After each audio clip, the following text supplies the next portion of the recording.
Update India TV, हर खबर सच्चाई की।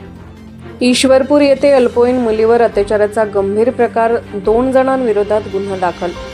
ईश्वरपूर परिसरात अल्पवयीन मुलीच्या संदर्भात अत्यंत गंभीर स्वरूपाचा गुन्हा उघडकीस आला असून या प्रकरणी इस्लामपूर पोलीस ठाण्यात CCTNS गुन्हा क्रमांक 480/2025 नुसार गुन्हा दाखल करण्यात आला आहे। या प्रकरणी एका महिलेने इस्लामपूर पोलीस ठाण्यात फिर्याद दिली असून त्यांच्या अल्पवयीन मुलीवर लैंगिक अत्याचार केल्याचा संशय व्यक्त करण्यात आला आहे। पोलीस नोंदीनुसार संबंधित घटना दिनांक 16 डिसेंबर 2025 रोजी रात्री 8:30च्या सुमारास ईश्वरपूर येथील प्रकाश हॉस्पिटलच्या पाठीमागील बाजूस असलेल्या ऊसाच्या शेतात घडल्याचा आरोप आहे।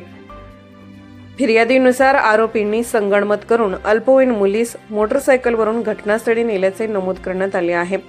या प्रकरणात भारतीय न्याय संहिता BNS तसेच लैंगिक अपराधापासून बालसंरक्षण अधिनियम POCSO अंतर्गत विविध गंभीर कलमान्वये गुन्हा नोंदवण्यात आला आहे। या गुन्ह्याप्रकरणी 2 संशयित आरोपींना दिनांक 17 डिसेंबर 2025 रोजी सायंकाळी 4:23 वाजता अटक करण्यात आली असून गुन्ह्यात वापरलेली एक मोटरसायकल जप्त करण्यात आली आहे। संबंधित गुन्ह्याचा पुढील तपास वरिष्ठ अधिकाऱ्यांच्या आदेशानुसार सुरू आहे। सदर प्रकरण न्यायप्रविष्ट असून पुढील तपासानंतर वस्तुस्थिती स्पष्ट होणार आहे, अशी माहिती पोलिसांकडून देण्यात आली आहे।